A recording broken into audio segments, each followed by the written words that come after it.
हमारा static GK का series चल रहा है। तो हम लगभग इसमें आपको 1500 स्टैटिक जीके का क्वेश्चन प्रोवाइड कराएंगे, जिसमें जो कि एग्ज़ाम में आए हुए क्वेश्चन हैं और आने वाले एग्ज़ाम में ज़्यादा से ज़्यादा आने की संभावना है, जो कि एनटीपीसी और ग्रुप डी के लिए बहुत इंपॉर्टेंट है। तो दुनिया का पहला 3D मुद्रित जेट इंजन किस देश ने विकसित किया है? तो ऑस्ट्रेलिया ने। और चंद्रगुप्त मौर्य ने अपना अंतिम समय कहाँ बिताया था? श्रवणबेलगोला में। इटली के एकीकरण का पैगंबर किसे कहा जाता है? तो मेजिनी को कहा जाता है। आयोडीन के टिंचर का प्रयोग निम्नलिखित में से किसके लिए किया था? एंटीसेप्टिक के रूप में। महरौली के लौह स्तंभ में किस शासक के विषय में जानकारी मिलता है? तो विक्रमादित्य के बारे में। दिल्ली का पहला अखबार कब प्रकाशित हुआ था? तो दिल्ली का पहला अखबार प्रकाशित हुआ था 1836 में। शारदा अधिनियम किससे संबंधित है? तो शारदा अधिनियम भारतीय विवाह व्यवस्था से संबंधित है। और वह जोत जो किसानों को कम से कम एक जीविका तो उपलब्ध कराती है, तो कौन सा जोत कहलाता है? आर्थिक जोत कहलाता है।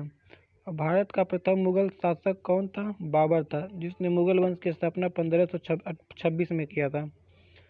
और नोबेल पुरस्कार विजेता रविंद्रनाथ टैगोर का जन्म दिवस किस तारीख को मनाया जाता है? 9 मई को मनाया जाता है। दोस्तों, इस सीरीज में हम एक वीडियो में 30 क्वेश्चन को देखेंगे। इसी तरह हमारा आपका सीरीज प्राप्त होता रहेगा। सबसे छोटा ग्रह कौन सा है? सबसे छोटा ग्रह बुध होता है। और इन्वेस्टर प्रोटेक्शन फंड किस संस्था ने स्थापित किया? तो सेबी ने। Security exchange board of India ने इन्वेस्टर प्रोटेक्शन फंड संस्था की स्थापना किया है। और महात्मा गांधी को राष्ट्रपिता के रूप में उल्लेख सबसे पहले किसने किया है? तो सुभाष चंद्र बोस ने। कौन? सुभाष चंद्र बोस ने। काजीरंगा राष्ट्रीय पार्क कहाँ है? असम राज्य में है। और ब्राह्मी लिपि को किसने स्पष्ट किया है? तो जेम्स प्रिंसप ने स्पष्ट किया है।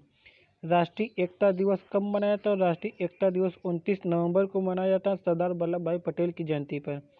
और पुलिस स्मृति दिवस कब मनाया जाता है? पुलिस स्मृति दिवस 21 अक्टूबर को मनाया जाता है। बाल दिवस किस महापुरुष की जयंती के रूप में मनाया जाता है? तो बाल दिवस पंडित जवाहरलाल नेहरू की जयंती पर मनाया जाता है। भारत को कितने डाक जोन में विभाजित किया गया? तो भारत को 8 डाक जोन में विभाजित किया गया है। और जय हिंद का नारा किसने दिया? तो जय हिंद का नारा सुभाष चंद्र बोस ने दिया है। पंजाबी भाषा किस लिपि में लिखी गई है? तो पंजाबी भाषा गुरुमुखी लिपि में लिखी गई है। गोवा की स्वीकृत राजभाषा कौन सी है? तो गोवा की स्वीकृत राजभाषा कोंकणी है। और इंदिरा गांधी राष्ट्रीय मुक्त विश्वविद्यालय का मुख्यालय कहाँ है? तो नई दिल्ली में है। यानी इंदिरा गांधी ओपन यूनिवर्सिटी का मुख्यालय नई दिल्ली में है। निम्नलिखित देशों में से किसमें तमिल एक प्रमुख भाषा है? तो सिंगापुर में तमिल एक प्रमुख भाषा है। और भारत में मनी ऑर्डर प्रणाली का प्रारंभ कब हुआ? तो भारत में मनी ऑर्डर प्रणाली का प्रारंभ 1880 में हुआ। कब हुआ? भारत में मनी ऑर्डर प्रणाली का प्रारंभ 1880 में हुआ।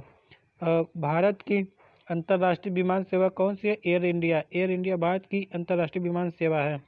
और विश्व का सर्वोच्च पर्वत शिखर एवरेस्ट नेपाल में किस नाम से जाना जाता है? तो त्रिकूट के नाम से। किस नाम से? यहाँ पर दोस्तों ये क्वेश्चन आंसर इसका कुछ मिस्टेक है। इसको सागर माथा के नाम से जाना। किस नाम से जाता है?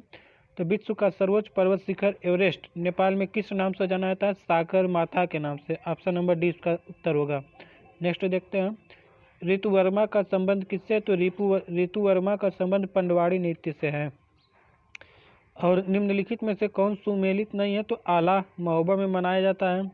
कजरी मिर्जापुर का है, रसिया बरसाना का, लेकिन बिराज और कन्नौज का नहीं है। यही ऑप्शन नंबर सही होगा, सी वाला। और स्त्री पुरुष में लिंग के आधार पर भेद न किए जाने को क्या कहा जाता है? तो जेंडर संवेदनशीलता। यानी जेंडर संवेदनशीलता स्त्री पुरुष में लिंग के आधार पर भेद न किए जाने को कहा जाता है। तो धन्यवाद। 30 क्वेश्चन हमारा हो गया।